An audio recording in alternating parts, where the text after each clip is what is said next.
Hello दोस्तों, नमस्कार। आप सभी का हमारे यूट्यूब चैनल में एक बार फिर से स्वागत है। आज की वीडियो में हम लेकर आए हैं ITI CVT exam 2026 first year के इम्पोर्टेंट एमसीक्यू। आज का हमारा टॉपिक है इलेक्ट्रीशियन टूल्स। आज हम 20 क्वेश्चन करेंगे इलेक्ट्रीशियन टूल से संबंधित क्वेश्चन, जो हमारे एग्ज़ाम के लिए अत्यंत महत्वपूर्ण हो सकते हैं। तो चलिए दोस्तों, हम पहले क्वेश्चन की तरफ चलते हैं। तो हमारा जो पहला क्वेश्चन होगा वो है, किसी कौन से प्लायर का उपयोग तार के हुक और लूप बनाने में होता है? फ्लैट नोच प्लायर, लॉन्ग नोच प्लायर, राउंड नोच प्लायर और डायनोगल नोच कटिंग प्लायर। तो दोस्तों, इसका जो सही आंसर होगा वो होगा लॉन्ग नोच प्लायर। लॉन्ग नोच प्लायर जो होता है एक इस प्रकार से कॉम्बैट प्लायर होता है जो तार को मोड़ने, पकड़ने तथा हुक और लूप बनाने के लिए किया जाता है। इसकी लंबाई और नुकीली नोक होने के कारण सक्रिय स्थान अर्थात कम जगह पर आसानी से कार्य में लिया जा सकता है। तो इसका जो सही आंसर होगा दोस्तों वो होगा लॉन्ग नोज प्लायर। उसके बाद दोस्तों, हमारा जो नेक्स्ट क्वेश्चन है वो है, प्रिंसर का क्या उपयोग होता है? फ्लेक्सिबल तार को ट्विस्ट करने के लिए, छोटे व्यास के तार को काटना, लकड़ी में से पिन और कीले निकालना, छोटी वस्तुओं पकड़ना जहां उंगली ना पहुंच पाए। तो दोस्तों, इसका जो सही आंसर होगा वो होगा आपका सी नंबर, लकड़ी में से पिन और कीले निकालना। दोस्तों, प्रिंसर एक ऐसा टूल्स होता है, हैंड टूल्स होता है जिसके बाहरी साइड में खांचे बने होते हैं, जिसके द्वारा हम आसानी से लकड़ी में लगे कील और पिन को फंसाकर निकाला जा सकता है। दोस्तों, इस प्रकार से इसे हम क्या बोलते हैं? प्रिंसर बोलते हैं। इसके बाद जो हमारा नेक्स्ट क्वेश्चन है वो है, BIS का पूर्ण नाम क्या होता है? मतलब BIS का पूर्ण रूप क्या है? Bureau of Indian standard, board of Indian standard, bureau of Indian standard, board of international standard, bureau of international standard. तो दोस्तों, जो हमारा BIS होता है उसका फुल फॉर्म पूरा नाम होता है ब्यूरो ऑफ इंडियन स्टैंडर्ड। तो आंसर हमारा जो होगा वो होगा बी नंबर। तो यहाँ पे जो BIS होता है वह है भारत की राष्ट्रीय मानक संस्था है, जो उत्पादों, सेवाओं और प्रणालियों की गुणवत्ता और सुरक्षा के लिए मानक निर्धारित करता है, अर्थात एक स्टैंडर्ड वैल्यू देता है। ठीक है दोस्तों, तो आंसर होगा हमारा B number.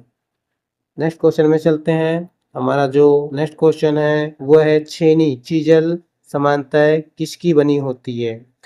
High carbon steel, cobalt, stainless steel, low carbon steel. दोस्तों, जो हमारा चीजल होता है अर्थात जो छेनी होती है उसका उपयोग हम सीट को काटने और आकार देने के लिए उपयोग करते हैं। तो जो हमारा चीजल होता है वो बना होता है दोस्तों हाई कार्बन स्टील का।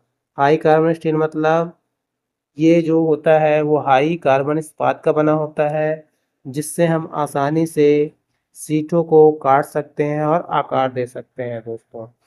उसके बाद हम चलते हैं नेक्स्ट क्वेश्चन की तरफ। तो हमारा जो नेक्स्ट क्वेश्चन है वो है, धातु चादर का साइज कैसे लिया जाता है? में, SWG में, और SWG दोनों में, या इनमें से कोई नहीं? तो दोस्तों, जो हमारा सीट मेटल अर्थात धातु चादर होता है वह उसकी मोटाई क्या होती है दोस्तों? बहुत कम होती है। और उसकी मोटाई हम एक तो में अर्थात मिलीमीटर में, या फिर हम SWG से उसकी मोटाई मेजर करते हैं। दोस्तों, SWG हमारा एक ऐसा इंस्ट्रूमेंट होता है जिसका पूरा नाम होता है स्टैंडर्ड वायर गेज। क्या होता है दोस्तों? Standard wire gauge. मतलब इसके माध्यम से हम वायर की मोटाई, व्यास और किसी शीट की मोटाई को आसानी से मेजर कर सकते हैं। तो इसका जो सही आंसर होगा दोस्तों, सी नंबर ऑप्शन आपका सही होगा। उसके बाद हम चलते हैं नए क्वेश्चन की तरफ। तो हमारा जो नेक्स्ट क्वेश्चन है वो है माइक्रोमीटर की यथार्थता अर्थात एक्यूरेसी कितनी होती है। दोस्तों माइक्रोमीटर जो होता है एक ऐसा इंस्ट्रूमेंट होता है जिसका उपयोग हम सटीक मोटाई अर्थात बहुत अत्यंत छोटे या कम मोटाई के वायर और सीट और वायर की मोटाई को हम मेजर करते हैं। इसका जो एक्यूरेसी होती है वो होती है 0.01 mm प्लस माइनस में दोस्तों। तो आंसर इसका क्या होगा? C number. उसके बाद जो हमारा नेक्स्ट क्वेश्चन है वो है पेचकस अर्थात स्क्रू ड्राइवर का साइज कैसे स्पेसिफाई किया जाता है। हैंडल की मोटाई, टिप की चौड़ाई, ब्लेड की चौड़ाई से या ब्लेड की लंबाई और टिप की चौड़ाई दोनों से। तो दोस्तों जो हमारा स्क्रू ड्राइवर होता है उसकी टिप कुछ ना कुछ क्या होती है, उसकी चौड़ाई होती है और उसके बाद यहाँ पे उसका क्या होता है दोस्तों, हैंडल होता है। तो जो हमारा जो स्क्रू ड्राइवर होता है उसकी ये लंबाई और ये आपका टिप की चौड़ाई, इन दोनों से उसको हम पहचानते हैं। ठीक है दोस्तों, जैसे मान लीजिए ये 4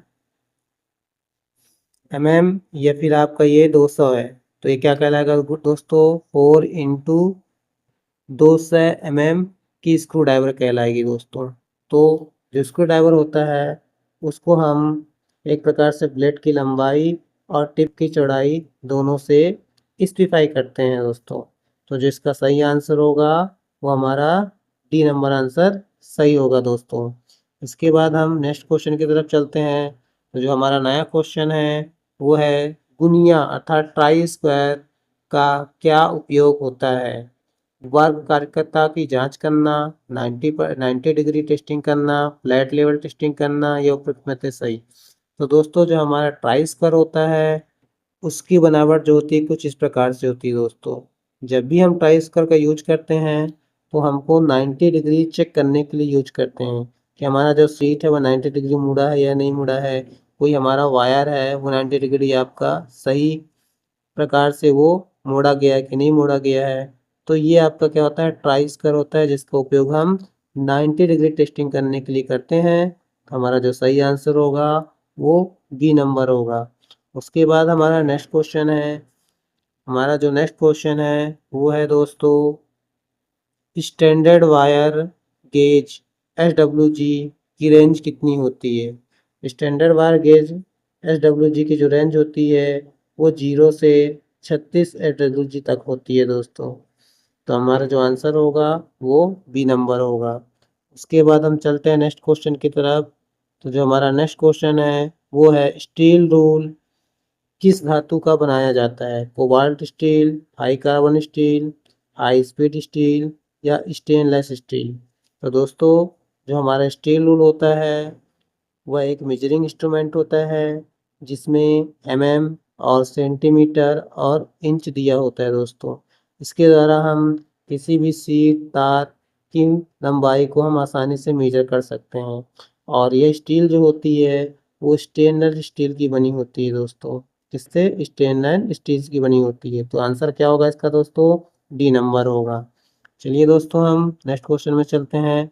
जो हमारा नेक्स्ट क्वेश्चन है वह है नियॉन टेस्टर को समांतर कितने वोल्ट तक उपयोग किया जाता है। 500, 600, 60 वोल्ट, 250 वोल्ट या 1000 वोल्ट। तो दोस्तों जो हमारा नियॉन टेस्टर होता है वह एक प्रकार से एक टेस्टिंग इंस्ट्रूमेंट होता है इलेक्ट्रिशियन के लिए, जिसमें नियॉन का बल्ब होता है और इसका उपयोग हम किसी भी सर्किट में वोल्टेज को चेक करने के लिए करते हैं और फेस टेस्टर मतलब फेस को चेक करने के लिए होता है दोस्तों कि सप्लाई हमारे वायर में या सर्किट में है कि नहीं है। तो पहला काम हो गया फेस टेस्ट करना और दूसरा काम हो गया वोल्टेज की उपस्थिति चेक करना। ठीक है दोस्तों। उसके बाद तो इसका जो सही आंसर होगा वो क्या होगा दोस्तों, इसका उपयोग हम कहाँ तक करते हैं, 500 वोल्ट तक आसानी से कर सकते हैं। उसके बाद हमारा जो नया क्वेश्चन होगा वो है कि क्रिम्पिंग टूल का उपयोग मुख्य रूप से कार्य में किया जाता है। तारों को आपस में कसने के लिए, तारों को मोड़ने के लिए, तारों के सिरों पर लग्स लगाने के लिए या सोल्डिंग करने के लिए। तो दोस्तों जो हमारा क्रिम्पिंग टूल होता है वह एक प्रकार से क्रिम्पिंग करने के लिए होता है। और क्रिम्पिंग क्या होता है दोस्तों, जैसे हमारा ये केबल है, इस केबल के एंड में हम यहाँ पे कोई लक्स लगा रहे हैं, तो इस प्रकार से हम इसमें लक्स लगा सकते हैं। और क्रिम्पिंग के माध्यम से उसको हम क्या कर देते हैं, क्रीम मतलब दबा देते हैं, जिससे हमारा लक्स जो होता है वो केबल के साथ आसानी से क्या हो जाता है, कांटेक्ट बन जाता है, जुड़ जाता है। और इसको हम किसी भी नट बोल्ट के द्वारा टर्मिनल पर लगा सकते हैं दोस्तों। तो इसका जो यूज होता है वो तारों के सिरों पर लक्स लगाने के लिए यूज करते हैं। तो हमारा जो आंसर होगा वो होगा सी। उसके बाद हम नए क्वेश्चन में चलते हैं। 93 नंबर में हमारा जो नया क्वेश्चन है वो है, ब्लो टार्च का उपयोग किसके लिए किया जाता है?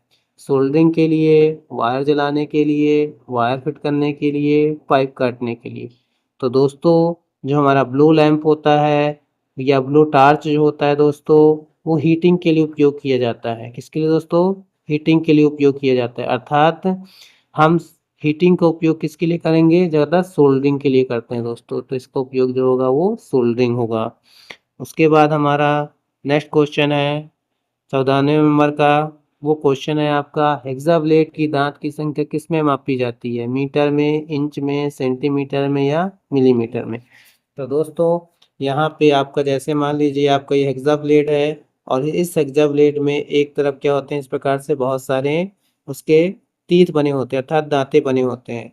तो दोस्तों जो हेक्साब्लेड होता है उसका जो मापन होता है वो होता है दोस्तों TPI। क्या होता है दोस्तों? TPI मतलब तीत पर इंच। क्या होता है दोस्तों? तीत पर इंच मतलब 1 इंच में कितने तीत की संख्या है उसको इस हिसाब से मेजर किए जाते हैं। तो 1 इंच में कितने तीत की संख्या होती है उस हिसाब से मेजर करते हैं। तो यहाँ पे जो दांत की संख्या है वो इंच में होती है, अर्थात इसका जो मापन होता है वो इंच में होता है दोस्तों। तो आंसर हमारा यहाँ पे बी नंबर होगा। उसके बाद हमारा जो नया क्वेश्चन है वो है, निम्न में से लोहे की चादर को सीधा करने वाला औजार है? मैलेट, फ्लैट फाइल, आरी, ड्रिल मशीन। तो दोस्तों यहाँ पे जो आंसर होगा वो मैलेट होगा। लोहे की चादर मतलब ये मान लीजिए आपके पास क्या है, चादर है, और इसको हमको क्या करना है, सीधा करना है। तो कार्यस्थल में हम मैलेट की सहायता से इसको आसानी से सीधा कर सकते हैं। मैलेट जो होता है एक प्रकार से लकड़ी का हथौड़ा होता है दोस्तों। क्या होता है दोस्तों? ये लकड़ी का हथौड़ा होता है, जिसके माध्यम से किसी भी टेढ़े मेढ़े वायर या फिर टेढ़े मेढ़े शीट को आसानी से क्या कर सकते हैं, सीधा कर सकते हैं। उसके बाद दोस्तों तो हमारा आंसर यहाँ पे क्या होगा दोस्तों, मैलेट होगा। उसके बाद हम नेक्स्ट क्वेश्चन में चलते हैं। तो हमारा जो नया क्वेश्चन है 16वें नंबर का वो है, इलेक्ट्रीशियन के लिए कॉम्बिनेशन पैर की लंबाई है 20 सेंटीमीटर, 15 सेंटीमीटर, 25 सेंटीमीटर या 10 सेंटीमीटर। तो दोस्तों जो हमारा इंसुलेशन कॉम्बिनेशन प्लायर होता है वो इलेक्ट्रीशियन के लिए एक प्रकार से महत्वपूर्ण प्लायर होता है। और इसकी जो साइज होती है दोस्तों वो होती है 20 सेंटीमीटर या 200 mm बोल सकते हैं दोस्तों। तो ये एक क्या होता है, निश्चित साइज होती है, क्योंकि ये कॉमन हैंड टूल्स है, अर्थात इलेक्ट्रीशियन जो होता है इसका उपयोग आसानी से पकड़कर किसी भी वायर को काट सकता है, मोड़ सकता है और इंसुलेशन निकाल सकता है। तो जो कॉमनली जो जनरली यूज होता है वो कौन सा होता है दोस्तों, 20 सेंटीमीटर वाला इलेक्ट्रीशियन कॉम्बिनेशन पैर का यूज होता है दोस्तों। तो आंसर क्या होगा, 20 सेंटीमीटर। उसके बाद हम नेक्स्ट क्वेश्चन में चलते हैं। तो हमारा जो नया क्वेश्चन है वो है, स्प्लिट लेवल का उपयोग किसके लिए किया जाता है? करंट मापने के लिए, ऊर्ध्वाधर या क्षैतिज समतुलन की जांच करने के लिए, प्रतिरोध मापने के लिए या तापमान मापने के लिए। तो दोस्तों इसका जो सही होगा आंसर वो होगा बी नंबर, ऊर्ध्वाधर एवं क्षैतिज समतलता की जांच करने के लिए। अतः स्पिरिट लेवल का उपयोग हम किसी भी, जैसे हम क्या कर रहे हैं यहाँ पे वर्टिकल लाइन खींच रहे हैं तो हमारी लाइन सीधी है कि नहीं है उसकी जांच कर सकती है। यदि हम हॉरिजॉन्टल लाइन खींच रहे हैं तो हॉरिजॉन्टल लाइन हमारी सीधी है कि नहीं उसकी जांच आसानी से कर सकता है। तो स्पिरिट लेवल का उपयोग हमारा बी नंबर होगा आंसर। उसके बाद नेक्स्ट क्वेश्चन हमारा क्या है, डाई का उपयोग किसके लिए किया जाता है? आंतरिक थ्रेड बनाने के लिए, बाहरी थ्रेड बनाने के लिए, छेद करने के लिए या मापने के लिए? तो दोस्तों जो हमारी डाई होती है एक प्रकार से ऐसी टूल होती है जिसके द्वारा हम किसी बोल्ट किसी रॉड बोल्ट और पाइप के बाहरी हिस्सों में थ्रेड बनाने के लिए उपयोग होती है दोस्तों। उसे हम क्या बोलते हैं? डाई बोलते हैं। क्या बोलते हैं दोस्तों? डाई। और एक होता है टेप। टेप जो होता है वो एक ऐसा इंस्ट्रूमेंट होता है जिसका उपयोग हम इंटरनली थ्रेड बनाने के लिए करते हैं। तो यहाँ पे डाई का पूछा हुआ है तो हमारा डाई होगा बाहरी थ्रेड बनाने के लिए। क्या? बाहरी थ्रेड बनाने के लिए। तो आंसर यहाँ पे क्या होगा दोस्तों? बी नंबर आंसर सही होगा। उसके बाद हम नेक्स्ट क्वेश्चन में चलते हैं। तो हमारा जो नेक्स्ट क्वेश्चन है, टेस्ट लैम्प का उपयोग मुख्यतः किसके लिए किया जाता है?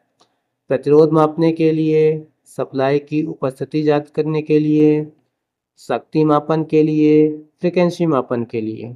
तो दोस्तों इसका जो सही आंसर होगा वो होगा बी नंबर, सप्लाई की उपस्थिति जांच करने के लिए। दोस्तों टेस्ट लैंप हमारा एक ऐसा लैंप होता है जिसमें एक लैंप लगा होता है होल्डर के साथ और उसके दो वायर बाहर निकले होते हैं जिसके माध्यम से हम किसी भी सर्किट या वायरिंग में न्यूट्रल और फेज को आसानी से चेक कर सकते हैं कि हमारी सप्लाई आ रही है या नहीं आ रही है। तो इसका आंसर जो होगा दोस्तों वो बी नंबर। चलिए दोस्तों आज के वीडियो का हम अंतिम क्वेश्चन देखते हैं। किस टूल को इलेक्ट्रीशियन का किंग ऑफ टूल्स कहा जाता है? Screw driver, combination plier, megger या क्लैंप मीटर?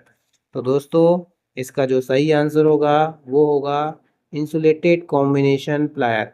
दोस्तों इंसुलेटेड कॉम्बिनेशन प्लायर जो होता है वो एक इलेक्ट्रीशियन के लिए कॉमन हैंड टूल्स कहलाता है। अर्थात जो प्लायर होता है वो हमारे बहुत सारे काम करता है।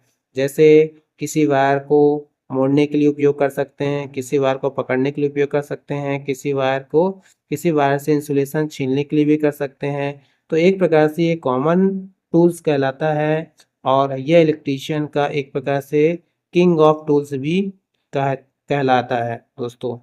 तो दोस्तों इसका जो सही आंसर होगा वो होगा बी नंबर। इस प्रकार से दोस्तों हम आज के वीडियो में इलेक्ट्रीशियन से संबंधित टूल्स के बारे में क्वेश्चन किए जो हमारे एग्जाम के लिए अत्यंत महत्वपूर्ण होंगे।